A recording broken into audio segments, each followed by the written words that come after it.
Hi, my name is David Saylor, and today we're going to explore the best, the fastest, and the most accurate method for designing for CMYK inkjet printing. One of the most common questions I get is about color reproduction, specifically how to achieve consistent and accurate color. The key to solving this problem is understanding how color works in inkjet printing and computer graphics programs, and then how we define it. When we talk about color, we often refer to good color, bad color, accurate color, and consistent color. Today, what we're going to talk about is achieving accurate and consistent color. Let's break down the different color models used. We're going to start with the largest. It's the LAB color space. LAB color space is unique because it represents the entire visible color spectrum, the range of colors our eyes can see. It consists of L, which is lightness, 0 is dark, and 100 is light. A is the green-red axis. Negative values are going to be towards green and positive towards red. And B, the B number refers to the blue-yellow axis. Negative values lean towards blue and positive toward yellow. Spectrophotometers read and define colors in LAB values, which is why it's so crucial in color measurement. The visible color space includes every color perceivable by the human eye. Keep that in mind because ambient lighting, whether it's sunlight, LED light, or halogen lights, can affect how colors appear. To determine the actual color of anything, a spectrophotometer must be used. Many factors determine the way that we perceive color. Look at this example. These two colors look similar, while they are vastly different. These two colors look different, while they are the same. Now let's examine the RGB color space. RGB is an additive color space, meaning we add all three RGB to make white, and we take away to make black.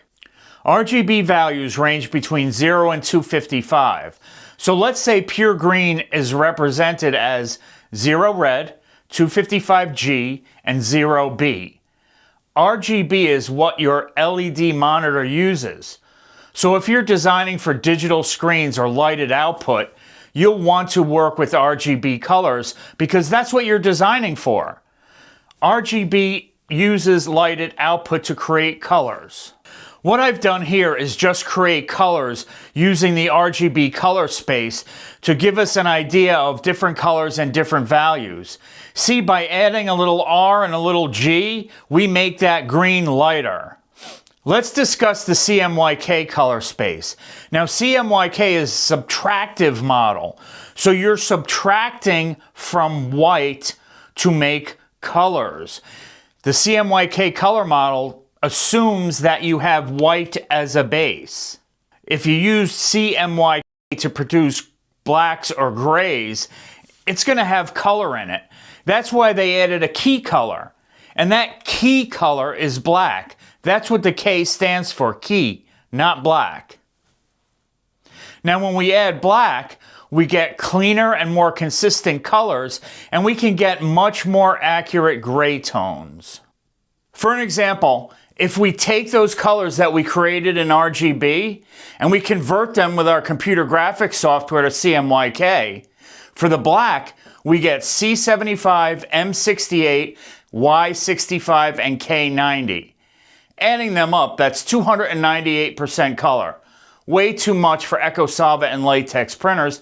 It's going to be too muddy. You're going to have too much ink on the page. This will simply cause problems by oversaturating the black. Computer software and RIPs have to do a conversion from RGB to CMYK before printing to your device. Many times this conversion causes printing problems. If you begin using CMYK color space, this would not be an issue. Now let's look at them on screen. Notice the difference? Even your monitor uses RGB. The conversion process does not match always perfectly when printed. You can see the difference here. Capture your screen and print it out. You will see another difference. That's why we discuss good, bad, correct, accurate, and consistent color. Now that we understand the differences, let's talk about the best way to define colors for CMYK inkjet printing. To achieve reliable results, design with your final output in mind. This reduces the variables that can affect your printed color. Ultimately, the most important factor is that the color coming out of your printer meets your customers' expectations. Of course, you could use a spectrophotometer and color matching or color profiling software, and you can profile your monitor, your printer, your RIP, so the colors on your screen are gonna match the color output. But what happens if you have multiple printers? What happens if you add a printer? What happens if you change that monitor? Now you're gonna have to do that entire process again. So the best way is to design in CMYK for your CMYK printer to get expected output. Now, consistency in inkjet printing is device dependent. Let's first talk about latex inkjet printing. So with latex, you have a very, very narrow processing window. In the summer, when it's high humidity, you're going to get different colors on the same material with the same profile and the same color definition than in the winter. And that's just because of the humidity and the drying in the room. Also, on the platen, you have inconsistent heat. So you're going to get inconsistent from left and right. So each material that you load must be profiled for that printer at that time. That's why HP puts a spectrophotometer on their printer. It's a nightmare. Let's talk about EcoSolvent printers. Mamaki EcoSolvent printers have a very wide color gamut and a great processing window because there are fewer factors that determine color than latex.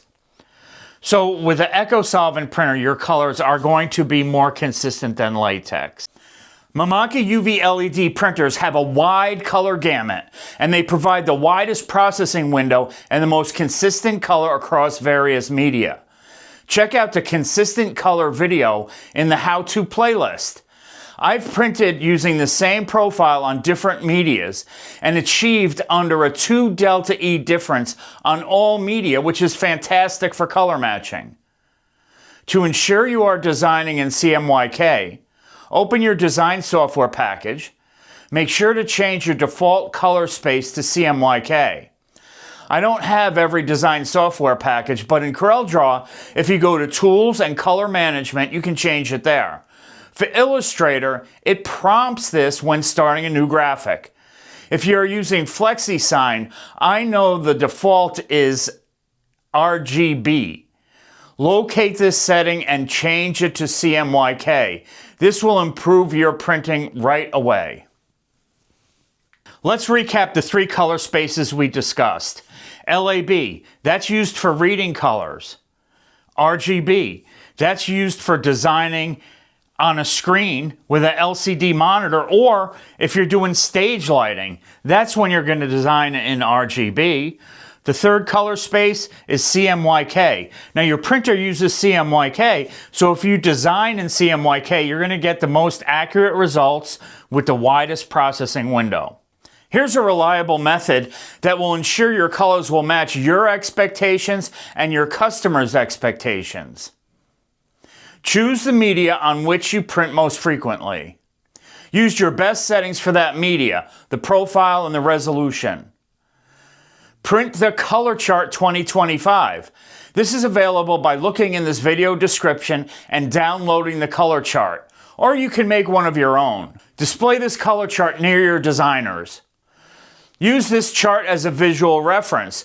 When you locate the color you want to print, open the PDF in your design software, use the eyedropper tool on the chart to select the exact printed color. This method eliminates any guesswork. We've talked about vector images or graphics you create in your design software. But what about photo images? How do we handle them in our designs? Photos are captured using light. And when we think of light-based images, we think of the RGB color space. Keeping these images in their native RGB color space will often yield the best results when printed on a CMYK printer.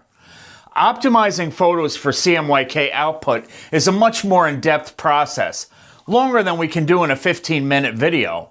But here's a quick guide. Use a raster or bitmap editing software. Set the white and black points. This will automatically color balance your photo for the best results. By following these steps, you'll enhance your photo images for print while maintaining the best possible quality. Now, we do have some special considerations when using Pantone spot colors.